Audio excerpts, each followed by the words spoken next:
Doctor Zakir, আসসালামু আলাইকুম রহমতুল্লাহি বারাকাতুহ। ওয়ালাইকুম আসসালাম রহমতুল্লাহ বারাকাতুহ। ডক্টর জাকির, প্রথমে আপনি রমজানের সংজ্ঞাটা যদি না বলেন তাহলে এই প্রারম্ভিক কথা আসলে সম্পূর্ণ হবে না। তাই আপনি কি আমাদের প্রথমে রমজানের সংজ্ঞা সম্পর্কে বলবেন? আলহামদুলিল্লাহ, ওয়াসসালাতু ওয়াসসালাম আলা রাসূলিল্লাহ ওয়া আলা আলিহি ওয়া সাহবিহি আজমাইন। রমজানের মূল আরবি শব্দটা হচ্ছে রামিদা বা আরামদা, যার অর্থ তীব্র ঝলসানো, উত্তাপ আর শুষ্ক। রমজানের আরও একটা মূল আরবি শব্দ হচ্ছে রামাদা, যার অর্থ সূর্যের আলোয় তপ্ত বালি। ইসলামিক পরিভাষায় এই রমজান শব্দটা বোঝানো হয়েছে পাকস্থলীর ভেতরে পিপাসার কারণে তীব্র ঝলসানো উত্তাপ। মুসলিমরা রোজা রাখলে তাদের সবারই পিপাসা লাগে, এতে করে পাকস্থলীয় উত্তপ্ত হয়ে যায়। এটাই হলো রমজান। এছাড়াও রমজানের আরও একটা অর্থ আছে। অর্থটা হচ্ছে যে ভালো জিনিসগুলো এ সময় খারাপ জিনিসগুলোকে জ্বালিয়ে পুড়িয়ে দেয় মুসলিমদের। তাহলে রমজান হলো সেই মাস যে সময় ভালো কাজগুলো খারাপ কাজকে জ্বালিয়ে পুড়িয়ে দেয়। যেভাবে সূর্যের আলো মাটিকে জ্বালিয়ে দেয়, একইভাবে। আর উত্তাপ, এটা দিয়ে যে কোনো বস্তুর আকার বা আকৃতি বদলে ফেলা যায়। একইভাবে রমজান মাস মানুষের আধ্যাত্মিক আর নৈতিক বিষয়গুলোর আকার আকৃতি একেবারে বদলে দেয়। এজন্যই এই মাসটাকে বলা হয় রমজান। দ্বিতীয় আরেকটা সঙ্গে জানতে চাইব, সেটা হলো সাওম অথবা রোজা। আমরা সাধারণত এটাকে রোজা বলেই ডেকে থাকি। আপনি কি এখন আমাদের বলবেন যে এই সাওম অথবা রোজা বলতে আসলে কি বোঝানো হয়? সাওম একটা আরবি শব্দ, এক বচন। সিয়াম হলো বহু বচন। সাওম বা সিয়াম এই শব্দটা এসেছে আরবি শব্দ সামাত থেকে, যার অর্থ নিজেকে বিরত রাখা, সংযত রাখা সাধারণ জিনিস থেকে। হতে পারে সেটা খাওয়া, পান করা বা কথা বলা। আর যে ব্যক্তি সাওম পালন করে, এসব থেকে বিরত থাকে, সেই ব্যক্তিকে বলা হয়ে থাকে সায়েম। পবিত্রকরণ এই শব্দটা আছে সূরা মারিয়াম অধ্যায় নম্বর 19 আয়াত নম্বর 26। ফেরেশতাগণ তখন কথা বলছেন মারিয়াম আলাইহিস সালামের সাথে। তিনি ছিলেন যীশু খ্রিস্ট আলাইহিস সালামের মা। সেখানে এই শব্দটা আছে। এই আয়াতটা পড়লে দেখবেন যে আমি আল্লাহর উদ্দেশ্যে সাওম রাখার মানত করেছি। তবে এখানে এই সাওম শব্দটা রোজা, এটা দিয়ে পানাহার থেকে বিরত থাকার কথা বলা হয়নি। এখানে অর্থ হলো কথা বলা থেকে বিরত থাকা। কারণ যদি প্রসঙ্গটা দেখেন, যদি এর আগের আয়াতটা দেখেন পবিত্র কোরআনে সূরা মারিয়াম অধ্যায় নম্বর 19 আয়াত নম্বর 25 বলা হয়েছে যে আল্লাহ সুবহানাহু ওয়া তাআলা মারিয়ামকে বলছেন, আল্লাহ তাকে শান্তিতে রাখুন, যে খেজুর গাছের কাণ্ডে নাড়া দাও, তাহলে পাকা খেজুর মাটিতে পড়বে। এর পরের আয়াতে সূরা মারিয়াম অধ্যায় 19 আয়াত 26 বলছে, সেগুলো থেকে আহার করো, পান করো। এরপর বলা হয়েছে, তুমি যদি তখন কোনো মানুষকে দেখো, তাদের বলো, আমি আল্লাহর উদ্দেশ্যে সাওম পালন করছি, আজ আমি কোনো মানুষের সাথে কথা বলবো না। তাহলে যেহেতু এখানে কথা না বলা বোঝাতে সাওম শব্দটা ব্যবহার করা হয়েছে, এর মানে কথা বলা থেকে বিরত থাকা। তবে ইসলামিক পরিভাষায় এই সাওম শব্দটা ইসলামিক শরিয়া অনুযায়ী এর মানে যে ব্যক্তি ইবাদতের কাজে নিবেদিত থাকে আর নিয়ত করে সে এটা করে আল্লাহর খাতিরে, আর সেই ব্যক্তি তখন নিজেকে বিরত রাখে খাওয়া দাওয়া, পান করা ইত্যাদি থেকে। এ সময় সে বিরত থাকে সহবাস থেকেও, এমনকি বীর্যস্খলন থেকেও বিরত থাকে। এক কথায় সাওম শব্দের ইসলামিক পরিভাষায় মানে হচ্ছে যে ব্যক্তি রোজা ভাঙার কারণ থেকে বিরত থাকে। রোজা ভাঙার কারণ, যেসব কারণে রোজা ভেঙে যায় সেগুলো খাবার মুখ দিয়ে নেন বা নাক দিয়ে নেন, অথবা ড্রিঙ্ক, যে কোনো ধরনের ড্রিঙ্ক হতে পারে, পানি, দুধ, ফলের জুস, যে কোনো ড্রিঙ্ক, সেটা মুখ দিয়ে বা নাক দিয়ে খান, অথবা পুষ্টি গ্রহণ, যে কোনো উৎস থেকে শরীরে পুষ্টি যোগানো। এছাড়াও সে সময় সহবাস থেকে বিরত থাকতে হবে। এক কথায় সাওম মানে পাকস্থলী এবং অন্যান্য অঙ্গের সংযম। এটা হলো ইসলাম অনুযায়ী সাওমের সংজ্ঞা এবং এটা হচ্ছে মূল সংজ্ঞা। তবে আপনি যদি আরো বিস্তারিত জানতে চান, সাওম মানে শুধুমাত্র খাবার দাবার থেকে বিরত থাকা আর সহবাস থেকে নয়, এগুলোর কারণে রোজা ভেঙে যায়। এটার আরো একটা মানে খাওয়া দাওয়া আর সহবাস থেকে বিরত থাকার পাশাপাশি সংযম করতে হবে আমাদের জিহ্বার, আমাদের চোখের, আমাদের কানের, অন্যান্য অঙ্গ প্রত্যঙ্গের। আর সেজন্যই আমরা যখন সাওম শব্দটা ব্যবহার করি, আমাদের নবী মুহাম্মদ সাল্লাল্লাহু আলাইহি ওয়াসাল্লাম বলেছেন, এটার উল্লেখ আছে সহিহ বুখারীতে 3 নম্বর খণ্ড, বুক অব ফাস্টিং, হাদিস নম্বর 1903। আমাদের প্রিয় নবী বলেছেন, যে ব্যক্তি মিথ্যা কাজ আর মিথ্যা কথা বলা থেকে বিরত থাকে না, সংযত থাকে না, অশ্লীলতা করে, সেই ব্যক্তির পানাহার থেকে বিরত থাকায় আল্লাহর কোনো প্রয়োজন নেই। তার মানে খাওয়া দাওয়া বন্ধের পাশাপাশি মিথ্যে কাজ আর মিথ্যে কথা বলা থেকে আপনাকে বিরত থাকতে হবে। আর আমাদের নবী মুহাম্মদ সাল্লাল্লাহু আলাইহি ওয়াসাল্লাম এই কথাটা আবারও বলেছেন। আমাদের প্রিয় নবী মুহাম্মদ সাল্লাল্লাহু আলাইহি ওয়াসাল্লামের হাদিস, একটা সহিহ হাদিস আছে সহিহ তাকরিবে, খণ্ড নম্বর 1, হাদিস নম্বর 1068। নবী সাল্লাল্লাহু আলাইহি ওয়াসাল্লাম বলেছেন যে কোনো ব্যক্তি রোজা রাখার সময় পানাহার থেকে বিরত থাকবে, পাশাপাশি বিরত থাকবে মিথ্যা কথা বলা থেকে, অশ্লীল কথা থেকে। যদি কেউ তার উপর রেগেও যায়, তার সাথে তর্ক করে অথবা ঝগড়াঝাটি করে, সে তখন বলবে আমি রোজা আছি, আমি রোজা আছি। তাহলে আমরা বুঝতে পারছি যখন কেউ রোজা রাখবে তখন সে 3টা কাজ থেকে নিজেকে বিরত রাখবে।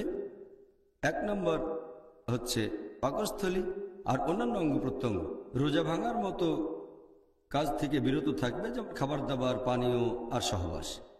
দ্বিতীয়টা অন্যান্য অঙ্গ প্রত্যঙ্গ, জিহ্বা, চোখ, কান, হাত পা, এগুলোর সংযম করতে হবে।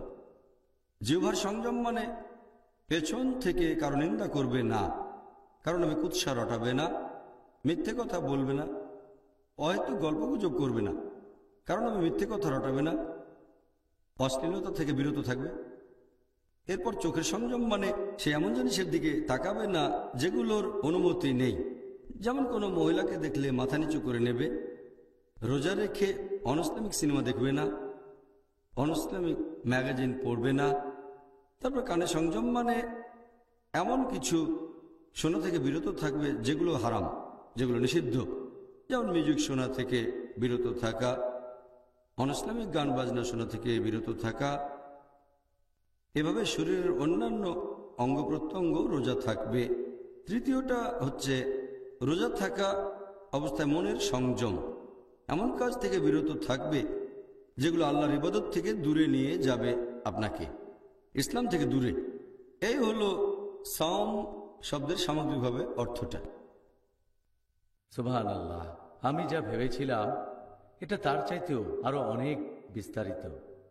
ধন্যবাদ ডক্টর জাকির।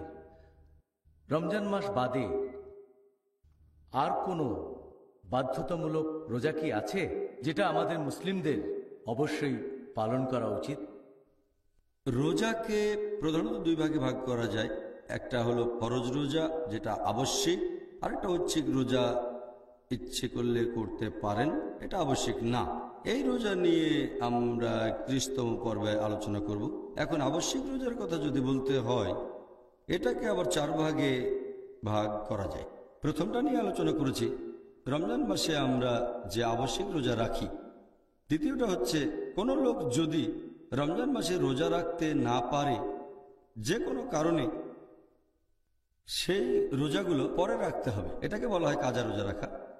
তৃতীয়টা হচ্ছে গুনাহ বা পাপ থেকে ক্ষমা পাওয়ার উদ্দেশ্যে রোজা রাখা, যে আমি একটা গুনাহ করেছি, এখন তার কাফারা হিসেবে কয়েকদিন রোজা থাকবো। চতুর্থ হচ্ছে আপনি যদি রোজা রাখা মানত করে থাকেন। এই হলো ফরজ রোজার 4টা আলাদা ক্যাটাগরি, আবশ্যিক রোজা। জাযাকাল্লাহ খায়ের। ভাই ও বোনেরা, ইনশাআল্লাহ আবার দেখা হবে একটা ছোট্ট বিরতির পর।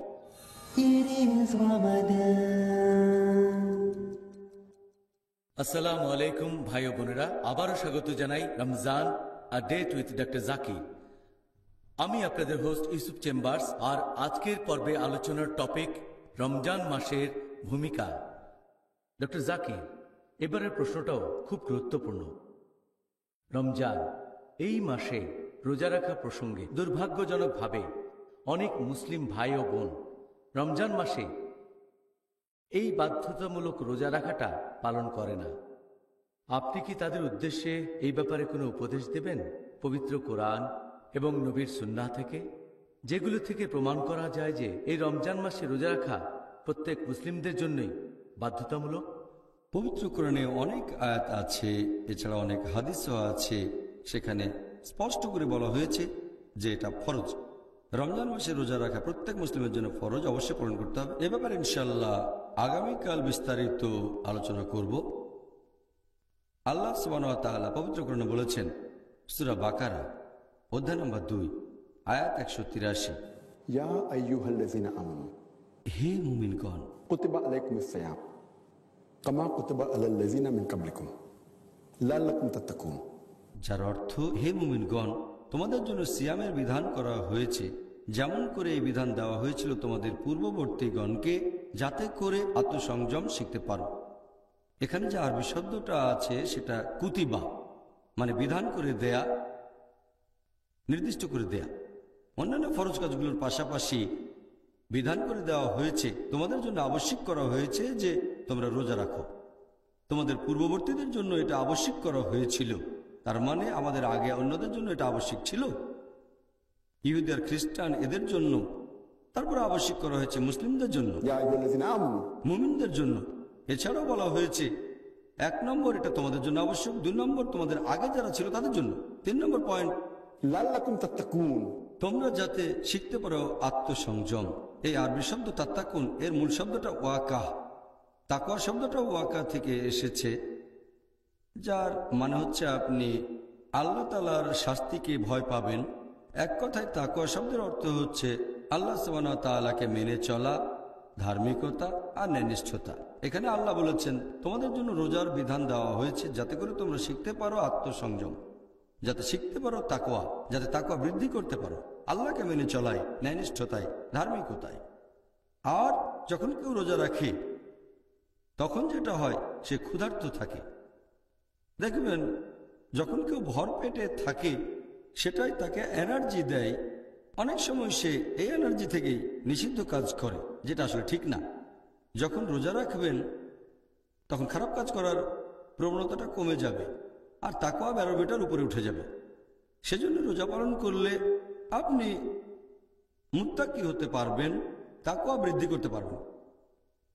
এছাড়া পবিত্র কোরআনে বলা হয়েছে সূরা বাকারা অধ্যায় নম্বর 2 আয়াত 185, আল্লাহ বলেছেন, शहरु रमज़ान अल्लज़ी उन्ज़िला फ़ीहिल कुरान हुदल लिन्नास। অর্থাৎ রমজান হলো সেই মাস যে মাসে পবিত্র কোরআন নাজিল হয়েছে মানুষ জাতির পথনির্দেশক হিসেবে, वबय्यिनातिम मिनल हुदा वल फुरकान। সৎপথের স্পষ্ট নিদর্শন রূপে এবং সত্য ও মিথ্যার পার্থক্যকারী রূপে। এরপরে আল্লাহ বলেছেন যে সব মানুষ এই মাসটা পাবে তারা রোজা রাখবে, তার মানে এটা ফরজ। আপনি মুসলিম, যদি রমজান মাস আসে আপনি রোজা রাখবেন। কিছু ব্যতিক্রম আছে, যদি অসুস্থ থাকেন, যদি ভ্রমণ করেন তাহলে অন্য সময় রাখতে পারেন, ইত্যাদি ইত্যাদি। এখন এই আয়াতটা বলছে রমজান মাসে রোজা রাখাটা প্রত্যেক মুসলিমের জন্য ফরজ। কিছু ব্যতিক্রম আছে। এছাড়াও অনেকগুলো সহিহ হাদিস আছে যেগুলো বলছে রমজান মাসে রোজা রাখা মুসলিমদের জন্য ফরজ। আমি একটা হাদিসের উদাহরণ দিচ্ছি।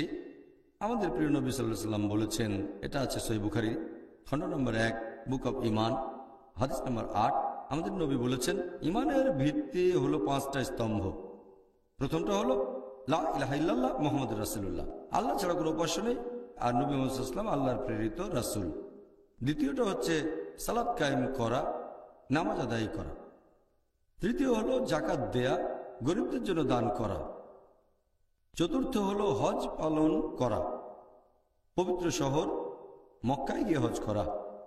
আর পঞ্চমটা হচ্ছে সাওম পালন করা, অর্থাৎ রোজা রাখা। তাহলে নবী সাল্লাল্লাহু আলাইহি ওয়াসাল্লামের এই হাদিস সহিহ বুখারী খণ্ড নম্বর 1 বুক অব ইমান হাদিস নাম্বার 8, এখানে বলা হয়েছে যে রোজা হচ্ছে ইসলামের একটা স্তম্ভ। শুধু ফরজই নয়, ইসলাম ধর্মের মূল বিশ্বাসের একটা স্তম্ভ এটা। ইসলামের সবচেয়ে গুরুত্বপূর্ণ যে 5টা কাজ তার মধ্যে রোজা একটা। তাহলে এখান থেকেই আমরা বুঝতে পারছি সব মুসলিমের জন্যই রোজা রাখা ফরজ। হ্যাঁ, আপনি এখানে একেবারে পরিষ্কার করে ব্যাপারটা ব্যাখ্যা করলেন। এখন সবার উচিত এই উপদেশগুলো নিয়ে রমজান মাসে রোজা রাখা, ইনশাআল্লাহ। এবারে পরের প্রশ্নটা হলো রোজা রাখার ইতিহাস নিয়ে। রোজা রাখার এই যে সময়টা বা যেসব কারণে এই রোজা ভেঙে যায় এ সম্পর্কে আপনি আগেই বলেছেন। এখন মুসলিমদের জন্য এই রোজা রাখার নিয়মটা কি সবসময় একই রকম ছিল, নাকি অন্য কোনোভাবে রোজা রাখতেন মুসলিমরা? মুসলিমদের কথা যদি বলতে হয়, প্রথম যখন পবিত্র কোরআনে রোজার কথা বলা হয়, সূরা বাকারা অধ্যায় 2 আয়াত 183, এটা আমি আগেও বলেছি যে রোজা রাখা ফরজ। সে সময় মুসলিমরা প্রত্যেক মাসে 3 দিন রোজা রাখত।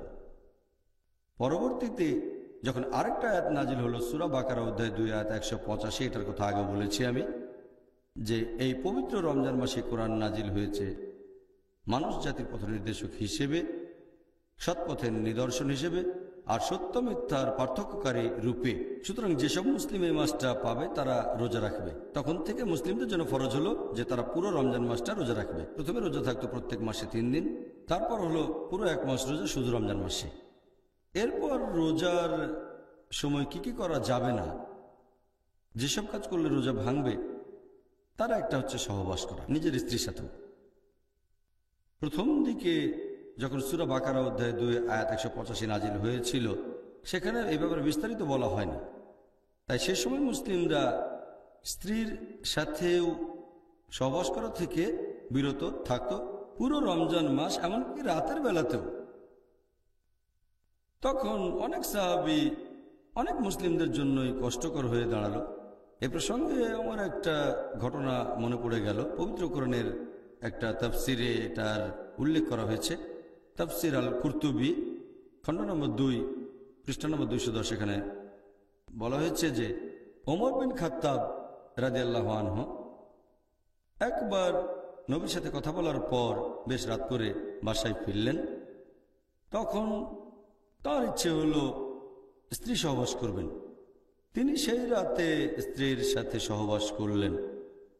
যখন ঘুম থেকে উঠলেন তার খুব খারাপ লাগলো, তিনি লজ্জা পেলেন এবং নবীর কাছে গেলেন আর বললেন যে আমি আমার কৃতকর্মের জন্য আল্লাহ এবং তার রাসূলের কাছে ক্ষমা চাচ্ছি, আর আমার রূহ জাগতিক সুখের প্রতি আকৃষ্ট হয়েছিল। গতরাত আমি স্ত্রী সহবাস করেছি, কোনো কি উপায় আছে যাতে আমাকে ক্ষমা করা যায়? আমি কি কোনোভাবে মাপ পেতে পারি? নবী তখন বললেন, তুমি কি সত্যি এই কাজটা করেছো? তিনি বললেন, হ্যাঁ নবী। নবী কথা বললেন না। হযরত ওমর রাদিয়াল্লাহু আনহু যখন এটা করেছিলেন তখন নিষিদ্ধ ছিল। তিনি বললেন, হ্যাঁ আল্লাহর রাসূল, আমি করেছি, আমাকে কোনোভাবে ক্ষমা করা যায়? নবী তখন বললেন, আল্লাহ তাআলা নিশ্চয়ই এ ব্যাপারে নির্দেশ পাঠান। আর আলহামদুলিল্লাহ সুম্মা আলহামদুলিল্লাহ এর পরেই নাজিল হলো সূরা বাকারার আরেকটা আয়াত, অধ্যায় নম্বর 2 আয়াত 187 নাজিল করা হলো। বলা হলো, সিয়ামের রাতে তোমাদের স্ত্রী সহবাস করাটাকে বৈধ করা হয়েছে। And then it says, "Hunna libasul lakum wa antum libasul lahunna." যে তোমরা তাদের পরিচ্ছদ, তারা তোমাদের পরিচ্ছদ, আমরা আমাদের স্ত্রীদের পরিচ্ছদ আর স্ত্রীরা আমাদের পরিচ্ছদ। আল্লাহও বলেছেন, আমি জানি তোমরা নিজেদের উপর অবিচার করছিলে, আল্লাহ তোমাদের ক্ষমা করেছেন, আর এখন থেকে তোমরা স্ত্রীদের সাথে মিলিত হও রমজান মাসের রাতের বেলায়, আর পানাহার করো যতক্ষণ না রাতের কালো রেখা হতে সকালের শুভ্র রেখা তোমাদের কাছে স্পষ্ট হয়। তাহলে যখন এই আয়াতটা নাজিল হলো সূরা বাকারা অধ্যায় 2 আয়াত 187, তখন নিয়মটা একটু শিথিল হয়ে গেল যে রমজান মাসে রাতের বেলায় স্ত্রী সহবাস করতে পারবেন, তবে দিনের বেলায় বিরত থাকতে হবে।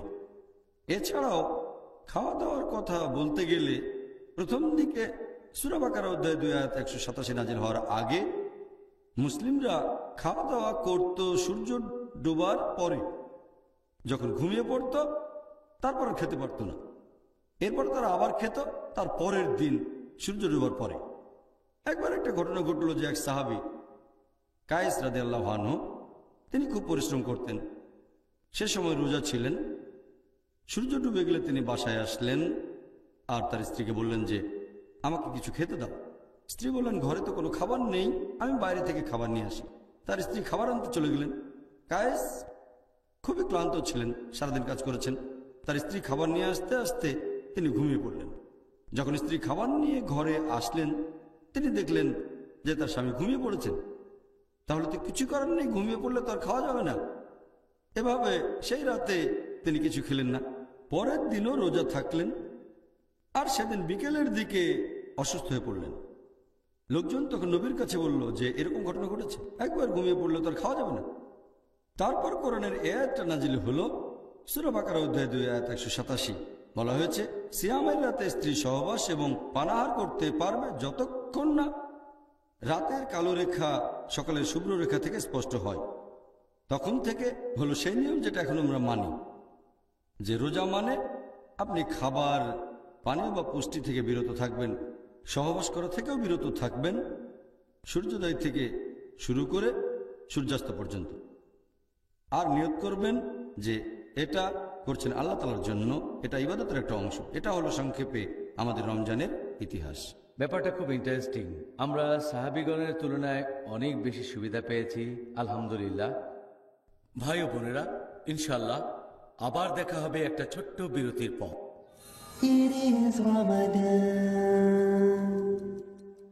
আসসালামু আলাইকুম ভাই ও বোনেরা, আবারও স্বাগত জানাই Ramzan a date with doctor Zakir. আমি আপনাদের হোস্ট ইউসুফ চেম্বার্স, আর আজকের পর্বে আলোচনার টপিক রমজান মাসের ভূমিকা।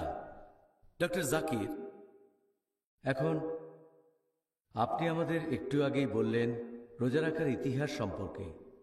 মুসলিমরা প্রথম দিকে রোজা রাখত 3 দিন, পরবর্তীতে 1 মাস।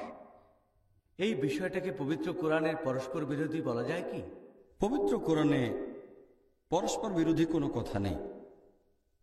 আল্লাহ পবিত্র কোরআনে বলেছেন সূরা নিসা অধ্যায় নম্বর 4 আয়াত নম্বর 82, अफला यतदब्बरुन कुरान वलो काना मिन इंदि गैरिल्लाह लवजदु फी इख्तिलाफन कसीरा। তারা কি কোরআন সম্বন্ধে অনুধাবন করে না? কোরআনের ব্যাপারে এটা কি বুঝতে পারে না? এটা যদি আল্লাহ ব্যতীত অন্য কারো কাছ থেকে আসতো তাহলে সেখানে অনেক অসঙ্গতি থাকে। তাহলে কোরআনের কোনো আয়াতই পরস্পর বিরোধী হবে না। তবে কিছু ব্যাপার রদ হয়ে যায়, লোকে এগুলোকেই ধরে। আমার মতে এটা পরস্পর বিরোধী কিছু নয়। রদ হওয়া মানে যেটা আগে নাজিল হয়েছিল। আর পবিত্র কোরআন বলছে সূরা বাকারা অধ্যায় নম্বর 2 আয়াত 106, আমি কোনো আয়াত রহিত করলে বা বিস্তৃত হতে দিলে তা থেকে উত্তম অথবা তার সমতুল্য আয়াত নাজিল করি। তাই অনেক সময় দেখবেন যে জিনিসগুলো হারাম অথবা ফরজ করা হয়েছে তা বলা হয়েছে ধাপে ধাপে। এমন না যে কঠিন কাজকে সহজ করা হয়েছে, মাঝে মাঝে কঠিন কাজ সহজ হয়ে গেছে। আবার কোনো কাজ আগে সহজ ছিল, অনেকে করতো, পরে কঠিন হয়ে গেছে। যেমন ধরেন অ্যালকোহলকে যেভাবে নিষিদ্ধ করা হয়েছে। এ সম্পর্কে প্রথম নাজিল হওয়া আয়াত সূরা বাকারা অধ্যায় 2 আয়াত 219 বলছে যে অ্যালকোহলের মধ্যে, মাদকদ্রব্যের মধ্যে আছে লাভ এবং ক্ষতি, লাভের চেয়ে ক্ষতি বেশি। এখানে হারাম বলা হয়নি, সাবধান করা হয়েছে যে লাভের চেয়ে ক্ষতি বেশি। এরপর সূরা নিসা অধ্যায় 4 আয়াত 43 বলছে যখন তোমরা নেশাগ্রস্ত থাকবে তখন নামাজ পড়ো না। এটা কিন্তু বলা হয়নি যে যখন নামাজ পড়বে না তখন মাদকদ্রব্য নিতে পারো। এটা বলা থাকলে একটা সমস্যা হয়ে যেত। এখানে বলা হচ্ছে যখন নামাজ পড়বে তখন নেশাগ্রস্ত থেকো না। আর মুসলিমদের জন্য 5 ওয়াক্ত নামাজ পড়া ফরজ। তার মানে অ্যালকোহল বা মাদকদ্রব্য সেবনের কোনো প্রশ্নই আসছে না। তবে হয়তো রাতে এশার নামাজের পরে বা ফজরের নামাজের পরে অনেকটা গ্যাপ থাকে।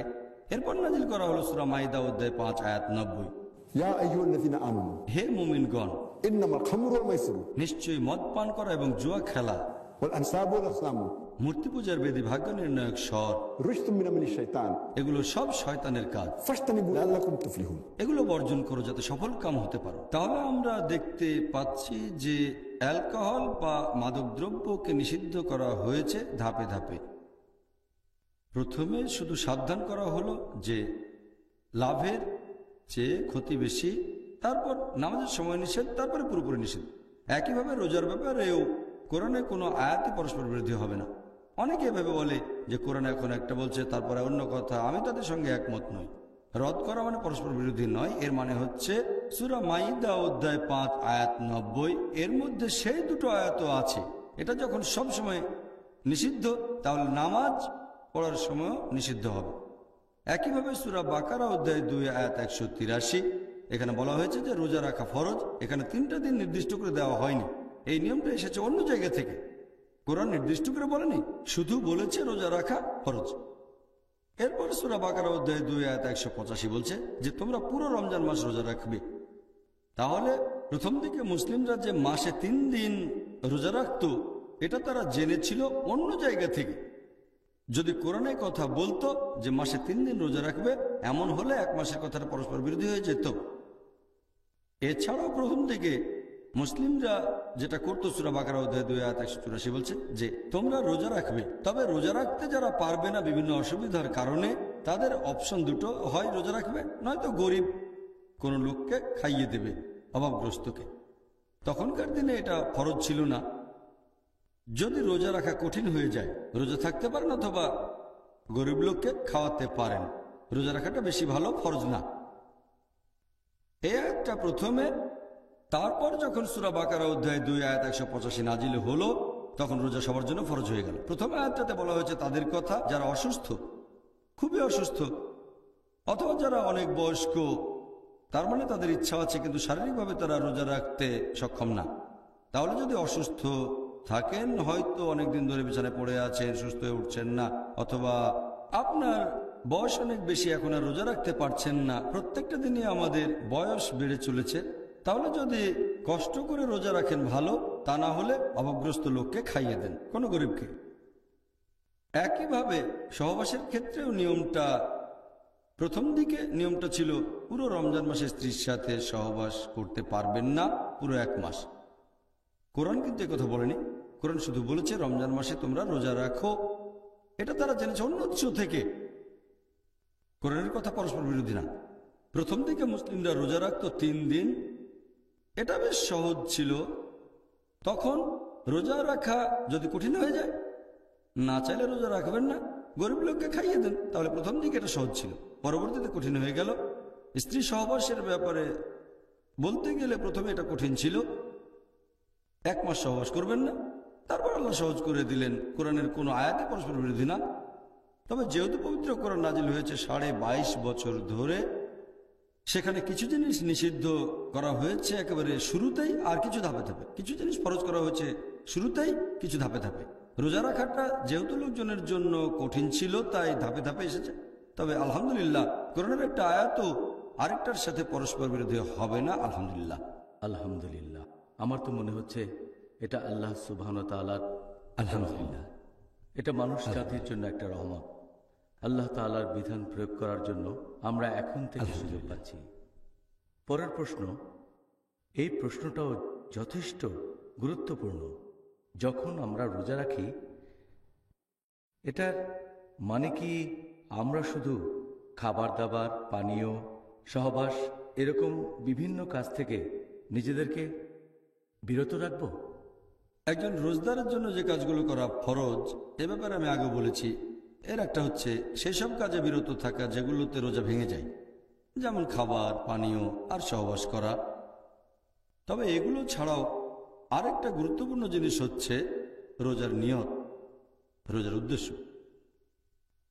যে কোনো কাজ নিয়ত ছাড়া আখিরাতের জন্য সেটা মূল্যহীন। একটা নিয়ত থাকতেই হবে। সেজন্য নিয়ত, উদ্দেশ্য খুব গুরুত্বপূর্ণ। কারণ আমরা রোজা রাখছি আল্লাহ তাআলার সন্তুষ্টি লাভের জন্য। এটা এক ধরনের ইবাদত। যদি এই নিয়তটা না থাকে, তাহলে সেটা হয়ে যাবে সাধারণ কাজ। যেমন ধরেন, কেউ হয়তো রাজনৈতিক কারণে রোজা রাখে, কেউ হয়তো রোজা রাখে প্রতিবাদ জানানোর জন্য, অনশন করেও রোজা রাখতে পারে, হাঙ্গার স্ট্রাইক, আমি খাবো না, হাঙ্গার স্ট্রাইক। হয়তো কিছু দাবি আদায়ের জন্য এভাবে অনশন করছে। আবার কেউ রোজা রাখতে পারে স্বাস্থ্যগত কারণে, হয়তো ডায়েটিংয়ের জন্য, সে রোজা রাখতে পারে ওজন কমানোর জন্য, রোজা রাখতে পারে কোনো চিকিৎসার জন্য।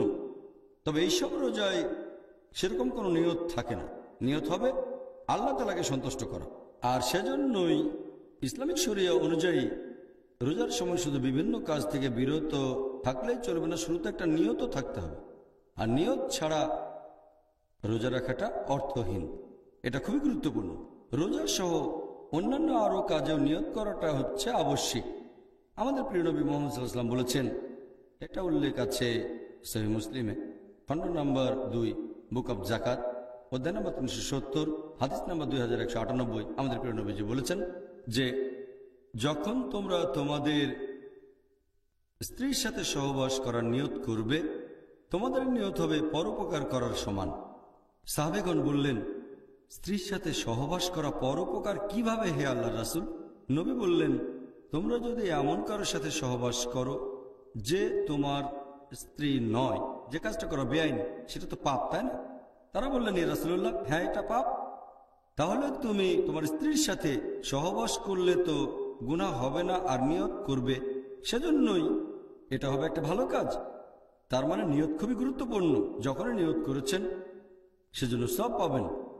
আর আল্লাহ পবিত্র কোরআনে বলেছেন, সূরা বাইনা, অধ্যায় নম্বর 98, আয়াত নম্বর 5, বলা হয়েছে, আল্লাহ আদেশ দিয়েছেন যে শুধুমাত্র তার ইবাদত করো, আনুগত্যে, বিশুদ্ধ চিত্তে এবং একনিষ্ঠভাবে। এখানে আরবি শব্দটা হচ্ছে লিয়াবুদু, যার অর্থ ইবাদত করা। তবে আবুদু এর অর্থ বিনম্র হওয়া। এই লিয়াবুদু সাধারণভাবে এটার অর্থ ইবাদত করা, আসলে এর অর্থ হবে বিনম্র হওয়া। এখানে আরেকটা আরবি শব্দ হচ্ছে মুখলিসুন, যার অর্থ বিশুদ্ধ চিত্তে একনিষ্ঠভাবে ইবাদত করা। আমরা শুধুমাত্র আল্লাহর ইবাদত করব তার উদ্দেশ্যে, এটাই হবে আমাদের নিয়ত, এটাই হবে আমাদের উদ্দেশ্য। আল্লাহ পবিত্র কোরআনে বলেছেন, সূরা বাকারা, অধ্যায় নম্বর 2, আয়াত নম্বর 29, যে তিনি পৃথিবীর সবকিছু তোমাদের জন্য সৃষ্টি করেছেন। আল্লাহ যখন সবকিছু আমাদের জন্য সৃষ্টি করেছেন, 10 ভাগের 1 ভাগ বা 4 ভাগের 1 ভাগ বা অর্ধেক না, সবকিছু সৃষ্টি করেছেন মানব জাতির জন্য এই পৃথিবীতে। আর সেজন্যই আমরা শুধু তার ইবাদত করব, অন্য কারো নয়। যদি আল্লাহর ইবাদতের পাশাপাশি অন্য কারো ইবাদত করি, তাহলে সেটা মূল্যহীন। আমরা শুধুমাত্র আল্লাহর ইবাদত করব, অন্য কারো নয়। এটা বলা যাবে না যে 2 রাকাত নামাজ পড়বো আল্লাহর জন্য আর 2 রাকাত অন্য কারোর জন্য। বলতে পারবো না যে একটা ছাগল কোরবানি দিলাম আল্লাহর জন্য আর একটা অন্য রাজার জন্য। আমাদের সব ইবাদত হবে শুধুমাত্র আল্লাহ তাআলার উদ্দেশ্যে, অন্য কারো নয়। এখানে কয়েকটা হাদিসের কথা বলি। প্রথম হাদিসটা আছে সহিহ বুখারীতে, যে ওমর রাদিয়াল্লাহু আনহু তিনি বলেছেন যে আমাদের প্রিয় নবী মুহাম্মদ সাল্লাল্লাহু আলাইহি ওয়াসাল্লাম বলেছেন, ইন্নামাল আমালু বিন্নিয়াত, তোমাদের কাজের ভিত্তি হচ্ছে নিয়ত, তোমাদের কাজের বিচার করা হবে নিয়ত দিয়ে। আর যদি কেউ আল্লাহ এবং তার রাসূলের উদ্দেশ্যে হিজরত করে, সে হিজরত করেছে আল্লাহ এবং তার রাসূলের জন্য। কিন্তু যদি কেউ হিজরত করে পৃথিবীর ধন সম্পদের উদ্দেশ্যে অথবা বিয়ের উদ্দেশ্যে, সে হিজরত করেছে সম্পদ আর বিয়ের জন্য। নিয়ত খুবই গুরুত্বপূর্ণ, যে কাজটা কেন করছেন, হিজরত কেন করছেন, জিহাদ কেন করছেন। তাহলে নিয়ত খুবই গুরুত্বপূর্ণ যে কোনো ধরনের ইবাদতেই। এর মধ্যে সাওম আছে, মানে রোজা। জাযাকাল্লাহ খায়ের। ভাই ও বোনেরা, ইনশাআল্লাহ আবার দেখা হবে একটা ছোট্ট বিরতির পর।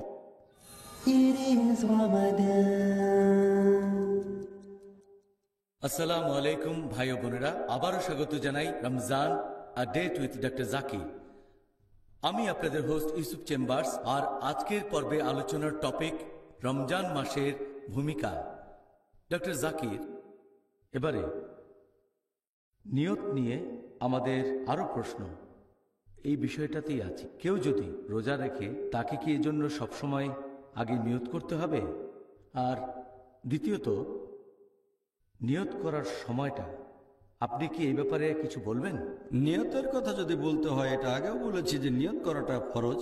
নবী মুহাম্মদ সাল্লাল্লাহু আলাইহি ওয়াসাল্লাম বলেছেন, এটার উল্লেখ আছে সুনান আন-নিসাইতে বুক অফ ফাস্টিং, হাদিস নাম্বার 2331। আমাদের প্রিয় নবী বলেছেন, সেই লোকের রোজা কবুল হবে না যদি সে আগের রাতে কোনো নিয়ত না করে। তার মানে সবার জন্য যেটা ফরজ, রোজা রাখা। এখানে বলা হয়েছে যে আগের রাতে নিয়ত করাটা হচ্ছে ফরজ। সেটা আগের রাতের যে কোনো অংশে করতে পারেন। আপনি ফজরের ওয়াক্তের ঠিক আগেও নিয়ত করতে পারেন, তাতে কোনো সমস্যা নেই। নিয়ত আপনি রাতের যে কোনো সময় করতে পারেন। একজন লোক রমজান মাসের শুরুতে নিয়ত করতে পারে, এই নিয়তটা সারা মাস বজায় থাকবে। যদি না সে রোজা ভাঙা, অসুস্থতা বা ভ্রমণের কারণে, তখন আবার নিয়ত করতে হবে। তবে মাত্র একবার নিয়ত করলেও চলে। অনেক মানুষের মধ্যে এরকম ভুল ধারণা আছে যে শব্দ করে নিয়ত করাটা আবশ্যিক। এটা আসলে ঠিক না। মুখে শব্দ করে বলতে হবে না যে রোজা রাখার নিয়ত করছি, কারণ আমি এই নিয়ত করেছি মন থেকে। যেমন ধরেন, আমি রোজা রাখার জন্য ঘুম থেকে উঠলাম, ফজরের নামাজের অনেক আগে সাহরি করব। তারপর আমার ছেলে যখন সাহরি করার জন্য ঘুম থেকে উঠল শেষ রাতে, সে আমাকে জিজ্ঞেস করলো যে তুমি ঘুম থেকে উঠেছো কেন? আমি বললাম আমরা রোজা রাখবো তাই। সেও তখন বুঝতে পারলো আমার নিয়ত আছে, বলার দরকার নেই যে আমি রোজা রাখছি, নিয়তটা তো আছে। তাহলে নিয়ত থাকতে হবে মনের ভেতরে, মুখ দিয়ে শব্দ করে বলতে হবে না। অনেক মানুষ এরকম ভাবে। আর আমি এমন কোনো হাদিসের কথা জানি না যেখানে আমাদের নবী বা সাহাবীগণের কেউ শব্দ করে নিয়ত করেছেন আমি রোজা রাখছি। নিয়ত থাকবে মনে।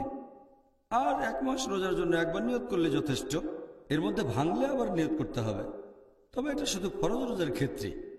ঐচ্ছিক রোজার ক্ষেত্রে যে রোজাগুলো ফরজ না সেখানে নিয়ত করাটা ফরজ না, এরকম একটা সহিহ হাদিসের উল্লেখ আছে সুনান আল নিসাইতে, বুক অব ফাস্টিং, হাদিস নম্বর 2323। একবার নবী তার স্ত্রীকে বললেন যে আমাকে খেতে দাও। স্ত্রী বললেন ঘরে কোনো খাবার নেই। নবী বললেন রোজা থাকছি। তার মানে আগের রাতে তার রোজা রাখার নিয়ত ছিল না, তিনি সেই সময় রোজাটা রাখলেন, ভোরবেলা থেকে না খেয়ে আছেন। তবে রোজা রাখার নিয়তটা করলেন সকালে। তাহলে ঐচ্ছিক রোজার ক্ষেত্রে নিয়ত করাটা আবশ্যিক কিছু না। তবে যদি ঐচ্ছিক রোজাটা গুরুত্বপূর্ণ হয়ে থাকে, যেমন আশুরা, মুহররম মাসের 10 তারিখ, অথবা হতে পারে আরাফাতের দিন, এসব ক্ষেত্রে আগের রাতে নিয়ত করাটা উচিত, কারণ এই রোজাগুলো খুব গুরুত্বপূর্ণ।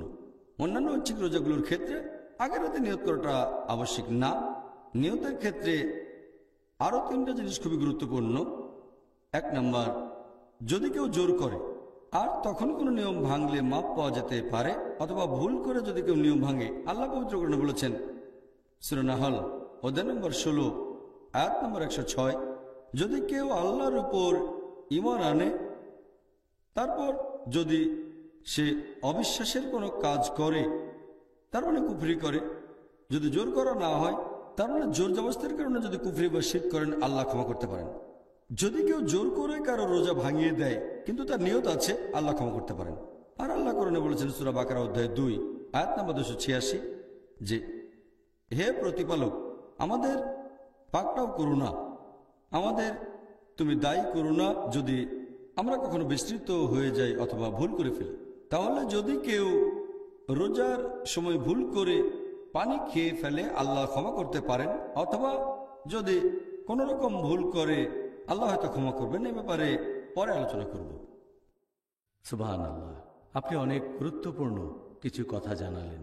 আমি শিওর দর্শকরাও এই অনুষ্ঠানটা দেখে দারুণভাবে উপকৃত হবেন ইনশাআল্লাহ। ইনশাআল্লাহ।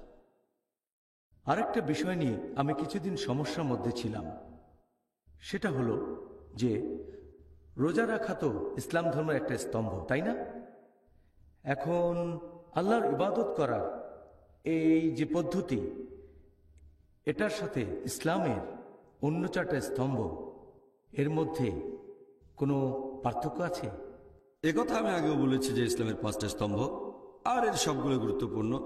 তবে অন্যান্য স্তম্ভগুলোর সাথে এই সাওম অথবা রোজার যে পার্থক্য আছে তা হচ্ছে যে ইসলামের অন্যান্য স্তম্ভগুলো, হোক সেটা নামাজ অথবা জাকাত অথবা ধরেন হজ, এই কাজগুলো মানুষকে দেখানোর জন্য করা যেতে পারে। লোক দেখানো কাজগুলো করতে পারে অন্যকে দেখানোর জন্য, যে আমি সবাইকে দেখাতে চাই আমি খুব ধার্মিক। নামাজ পড়লাম লোকজনকে দেখানোর জন্য, আর হজ করতে গেলাম এটাও মানুষকে দেখানোর জন্য, এটা হতে পারে। জাকাত দিলাম যাতে লোকজন মনে করে যে আমি খুব পরোপকারী। তবে এভাবে রোজা রাখাটা সম্ভব না, এটা লোকজনকে সেভাবে দেখানো যায় না। কারণ একজন মানুষ রোজা রাখতে পারে আর সবার চোখের আড়ালে খাবারও খেতে পারে, পানিও খেতে পারে। তবে যে সতী রোজা রাখে আর এই সব কাজ থেকে নিজেকে বিরত রাখে, সেটা করে শুধু আল্লাহর জন্য, অন্য কারোর জন্য নয়। এটাই হচ্ছে রোজার সাথে ইসলামের অন্যান্য স্তম্ভের পার্থক্য। আর আমাদের নবী মুহাম্মদ সাল্লাল্লাহু আলাইহি ওয়াসাল্লাম বলেছেন, এটার উল্লেখ আছে সহিহ বুখারীতে খণ্ড নম্বর 3 বুক অব ফাস্টিং হাদিস নম্বর 1904। আমাদের প্রিয় নবী মুহাম্মদ সাল্লাল্লাহু আলাইহি ওয়াসাল্লাম বলেছেন যে আল্লাহ বলেছেন, আদম সন্তানেরা পৃথিবীতে যে সমস্ত কাজ করে সেগুলো শুধুমাত্র তাদের জন্য, তারা নিজের জন্য করে, কিন্তু রোজা রাখে আমার জন্য, আর আমি তাকে পুরস্কার দেব। এবং রোজা হচ্ছে ঢাল স্বরূপ। যে রোজা রাখবে সে বিভিন্ন অশ্লীল কাজ থেকে বিরত থাকবে, বিরত থাকবে মিথ্যে কথা বলা থেকে, বিরত থাকবে ঝগড়া করার থেকে। তখন যদি কেউ তার উপর রেগে যায় আর গালমন্দ করে, সে বলবে আমি রোজা আছি, আমি রোজা আছি। এরপরে হাদিসটা আরো বলছে, মুহাম্মদ সাল্লাল্লাহু আলাইহি ওয়াসাল্লাম বলেছেন যে আমি আল্লাহর নামে শপথ করে বলছি, যার হাতে রয়েছে মুহাম্মদের রূহ, যে একজন রোজা পালনকারীর মুখের গন্ধ আল্লাহ তাআলার কাছে কস্তুরীর গন্ধের চেয়েও মিষ্টি। আর যে রোজা রাখে সে দুইবার আনন্দ উপভোগ করে, একবার যখন সে রোজা ভাঙে, আরেকবার যখন প্রতিপালকের সাথে মিলিত হয়। তাহলে এই হাদিসে বেশ কয়েকটা পয়েন্ট আছে। 1 নম্বর, রোজা রাখবেন শুধু আল্লাহ তাআলার জন্য, মানুষকে দেখানোর জন্য না। 2 নম্বর, রোজা হলো ঢাল, একটা নিরাপত্তা। রোজা আমাদের দূরে রাখবে ভুল কাজ থেকে, খারাপ কাজ থেকে, অশ্লীলতা থেকে। কেউ যদি রেগে যায় তাহলে তাকে এটা বলে শান্ত করবেন, আমি রোজা আছি, রোজা আছি। আর একটা হাদিস মুহাম্মদ সাল্লাল্লাহু আলাইহি ওয়াসাল্লাম বলেছেন, এটা আছে সহিহ বুখারীতে, খণ্ড নম্বর 3, হাদিস নম্বর 2038, যে শয়তান আমাদের মানুষদের শরীরের ভেতরে রক্তের মতোই ঘুরে বেড়ায়। যখন আমরা রোজা থাকি আমাদের ক্ষুধা লাগে, আর ক্ষুধা লাগলে আমাদের এনার্জি লেভেল কমে যায়। তখন খারাপ কাজ করার মনের মধ্যে ইচ্ছেটা জাগে না, তাকওয়া লেভেল বেড়ে যায়। কারণ যখন খাবার খাই সেটা রক্তে চলে যায়।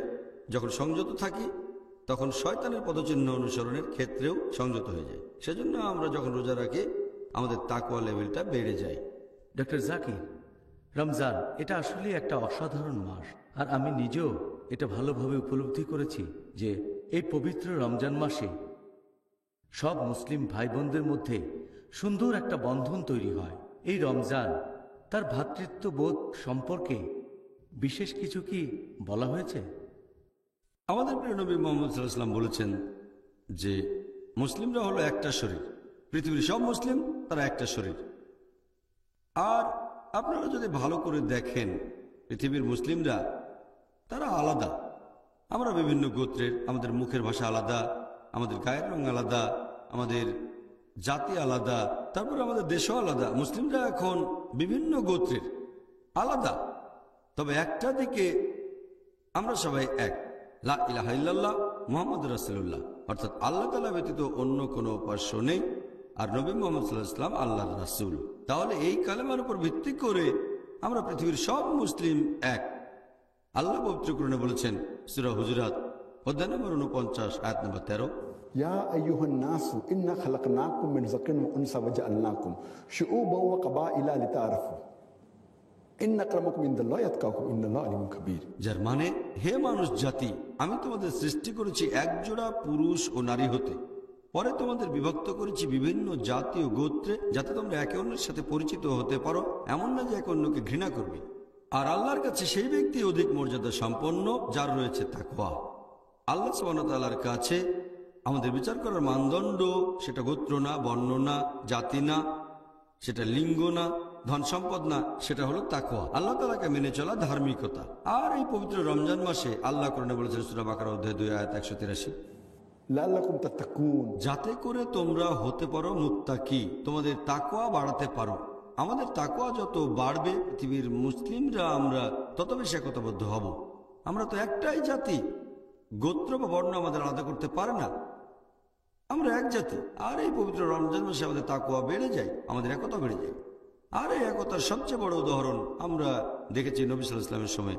সাহাবীগণ তখন বিভিন্ন দেশ থেকে আসতেন, গায়ের রং আলাদা, জাতি আলাদা। উদাহরণ হিসেবে হযরত আবু বকর রাদিয়াল্লাহু আনহু, তিনি ছিলেন কুরাইশ। এরপর হযরত বিলাল রাদিয়াল্লাহু আনহুর কথা বলা যায়, তিনি এসেছিলেন ইথিওপিয়া থেকে, ইথিওপিয়ান। তারপর হযরত শুআইব রাদিয়াল্লাহু আনহু, তিনি ছিলেন রোমান। তারপর আরেকজন সাহাবী সালমান ফার্সি রাদিয়াল্লাহু আনহু ছিলেন পারস্য দেশের। তাহলে তারা ছিলেন বিভিন্ন দেশের আলাদা জাতি, গায়ের রং আলাদা। আমরা যদি ইসলামের ইতিহাস ভালো করে দেখি, দেখবেন সেখানেও একই। উদাহরণ হিসেবে ইমাম বুখারী, তিনি খুব বিখ্যাত বিশেষজ্ঞ, এসেছিলেন বুখারা থেকে, তিনি আরব নন। এরপর মোহাম্মদ দিকনকার, তিনি ছিলেন তুরস্কের লোক। এরপরে আরো আছেন সালাদিন আইয়ুবী, তিনি ছিলেন কুর্দি। আরো বলা যায় আল্লামা ইকবাল এসেছেন ভারত থেকে। তাহলে আমরা দেখতে পাচ্ছি যে মুসলিমরা পৃথিবীর যে কোনো প্রান্তের হতে পারে। আর এই একতা রমজানে আমরা বেশি করে পালন করে থাকি, কারণ এই সময় আমাদের তাকওয়া লেভেল বৃদ্ধি পায়। আমাদের নবী মুহাম্মদ সাল্লাল্লাহু আলাইহি সাল্লাম বলেছেন, এটা আছে সহিহ বুখারীতে খণ্ড নম্বর 1 হাদিস নম্বর 468, নবী মুহাম্মদ সাল্লাল্লাহু আলাইহি সাল্লাম বলেছেন, একজন বিশ্বাসী মুসলিম, একজন মুমিন আরেকজন মুসলিমের কাছে দেয়ালে বসানো ইটের মতো, এই কথা বলে এইভাবে হাত চাপ।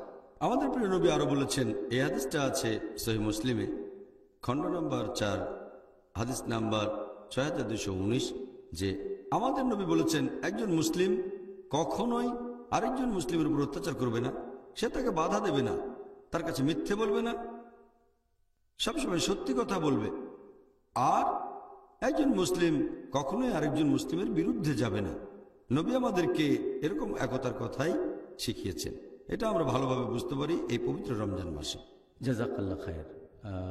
ডক্টর জাকির নায়েক, আপনি আজকে খুব সুন্দর করে আর নিখুঁতভাবে বিভিন্ন প্রশ্নের উত্তর দিলেন রমজানের প্রারম্ভিক কথা প্রসঙ্গে। ভাই ও বোনেরা, আশা করি আজকের অনুষ্ঠানে ডক্টর জাকির নায়েকের উত্তর শুনে আপনারা সবাই আমার মতোই উপকৃত হয়েছেন।